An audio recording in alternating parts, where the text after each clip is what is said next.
Bienvenue dans les carnets du Nouveau Détective. Le Nouveau Détective, le premier magazine d'enquête sur les plus grands faits divers. Les parents adoptifs avaient été prévenus. La petite Natalia avait beaucoup de problèmes. Ils ne pouvaient imaginer à quel point. Comme une poupée maléfique. Une enquête d'Axel Vigneux. Westfield, dans l'Indiana, près des Grands Lacs américains. Le téléphone sonne chez les Barnett, au rez-de-chaussée de leur belle maison. Madame Barnett, ici le centre d'adoption. Vous souhaitez toujours adopter un enfant? Oui. Christine, une jeune femme blonde d'une quarantaine d'années, sent son cœur s'accélérer. Avec Michael, ils ont déjà 3 garçons, mais ils ont toujours rêvé d'agrandir la fratrie et de donner une vraie vie de famille à un petit malchanceux. Venez tout de suite. Nous avons une petite fille pour vous. Fous de joie, Christine et son mari sautent dans leur voiture.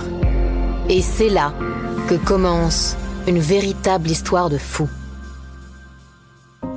Au centre d'adoption, on leur présente une fillette avec de longs cheveux bruns bouclés et un sourire triste. On leur explique qu'elle s'appelle Natalia, qu'elle a 6 ans et qu'elle est née en Ukraine. Elle est arrivée aux États-Unis à l'âge de 2 ans. Elle a été adoptée par une première famille qui vient, hélas, de l'abandonner.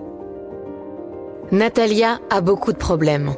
Elle est atteinte de dysplasie spondylolisthésis, une maladie rare qui affecte les os. Elle ne grandira que très peu et restera comme naine. Sa vue est déficiente.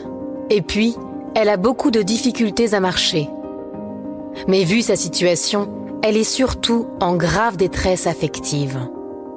Pauvre gamine, si jeune, si maltraitée par l'existence, et déjà abandonnée 2 fois. Les Barnett ne mettent pas longtemps à se décider. Au bout d'1 semaine, les démarches administratives effectuées, ils retournent chercher Natalia. Christine lui a aménagé une chambre avec tout ce qu'elle a pu trouver de rose, de gai. Le soir de son arrivée, elle lui donne son premier bain. Et là, surprise, la petite Natalia a des poils au pubis, comme une adulte. Décontenancée, Christine se dit que c'est sans doute un effet de sa maladie. Mais chaque jour, son comportement l'étonne davantage. Comme cette fois, dans un square, où Christine lui montre 2 bébés qui jouent sur un tas de sable. « Regarde comme ils sont adorables. Moi, à cet âge, les gosses, ça me gave. » crache la gamine, le regard noir. Puis, elle s'assied en refusant de jouer. Les Barnett s'échinent malgré tout à rendre leur fille adoptive heureuse. Ils lui achètent des petites robes, des serre-têtes à ruban. Ils l'emmènent à Disneyland et lui offrent des glaces. Il faut la porter toute la journée.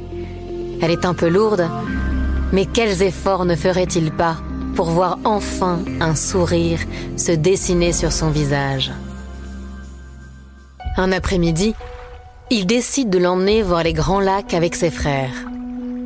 Arrivé sur la plage, il la dépose sur une serviette, le temps de déballer les affaires des garçons. « Attends 1 seconde, on revient tout de suite et on te porte jusqu'à l'eau. » Mais Natalia n'a pas envie d'attendre.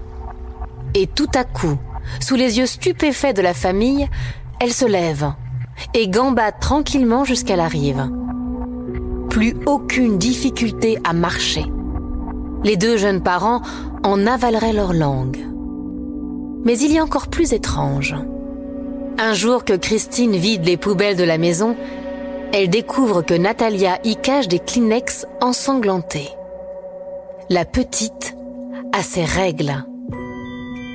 Intriguée, Christine emmène Natalia chez le médecin pour une batterie d'examens, histoire de faire le point.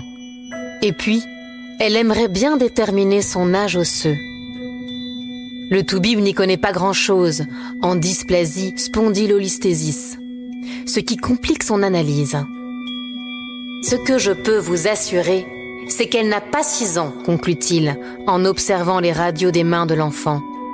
Mais alors combien, s'étonne Christine. Je ne sais pas, peut-être 11. À vrai dire, je n'en sais vraiment rien.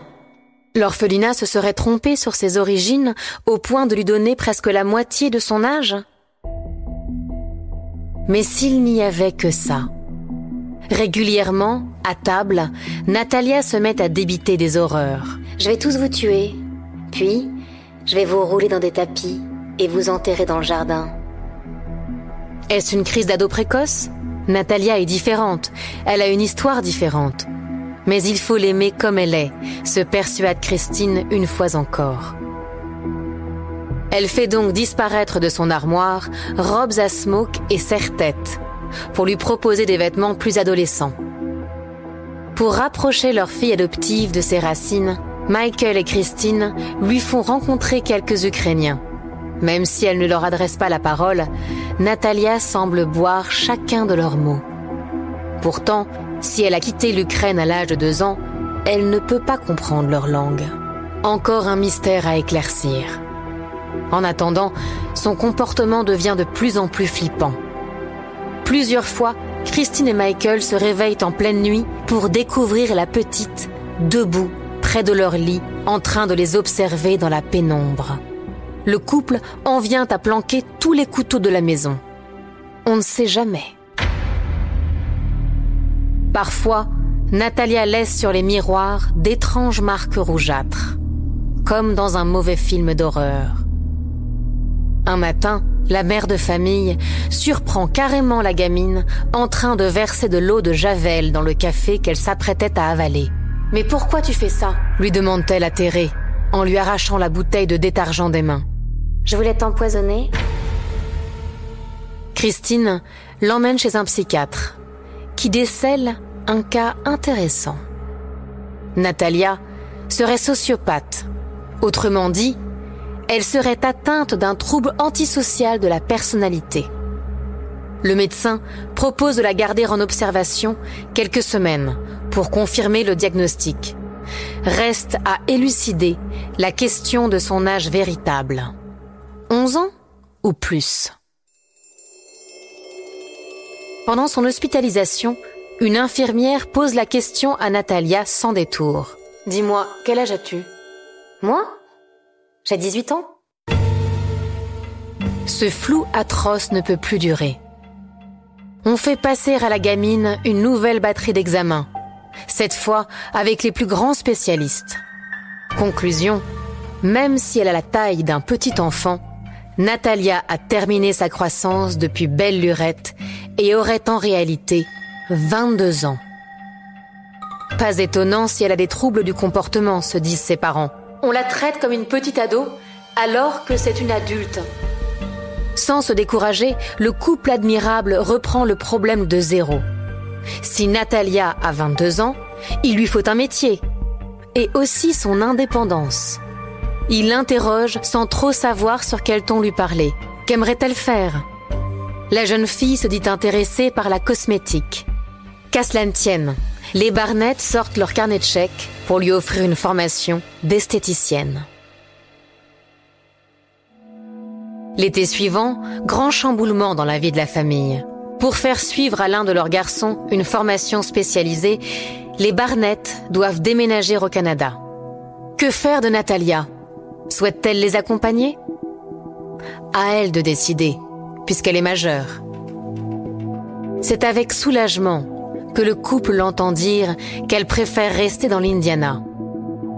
Fini les visites nocturnes dans leur chambre, le sang sur les miroirs de la salle de bain, les menaces de mort. Les Barnett lui dénichent un studio en ville, comme tous les parents le font avec leurs enfants étudiants. Ils lui ouvrent un compte en banque avec de quoi payer son loyer. Puis, ils bouclent leurs valises et l'embrassent bien fort. Les premières semaines, Christine prend des nouvelles de Natalia chaque jour pour savoir comment elle se débrouille dans sa nouvelle vie. Mais au bout d'un moment, la jeune fille arrête de répondre. Et voilà que le loyer de son studio n'est plus payé. Le propriétaire entame une procédure. La justice s'en mêle et ne comprend strictement rien à l'affaire. Car sur les papiers du centre d'adoption, Natalia a toujours 6 ans.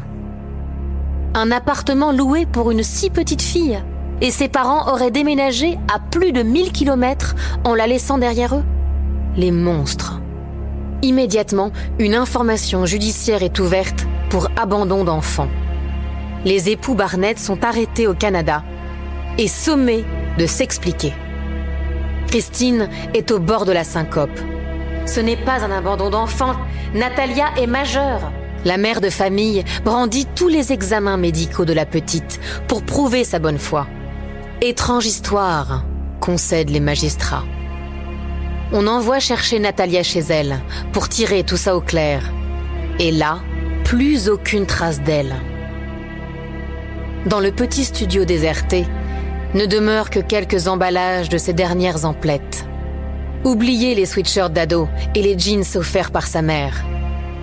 Natalia s'est acheté une petite robe rose de fillette de 6 ans et un tricycle de Barbie. Aujourd'hui, on en est là. Sa conduite incohérente, les spécialistes ne l'expliquent pas. Son cas reste une énigme, comme toutes les histoires liées à la folie.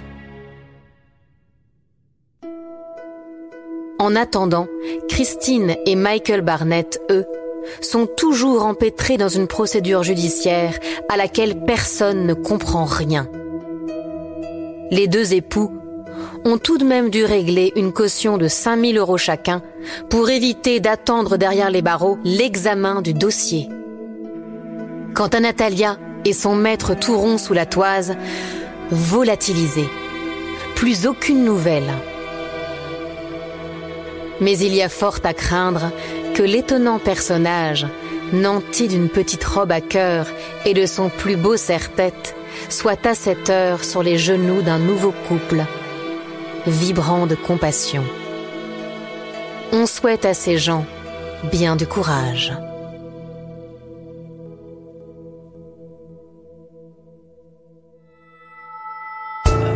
Retrouvez chaque semaine toutes nos enquêtes dans le magazine Le Nouveau Détective et nos podcasts sur lenouveaudétective.com.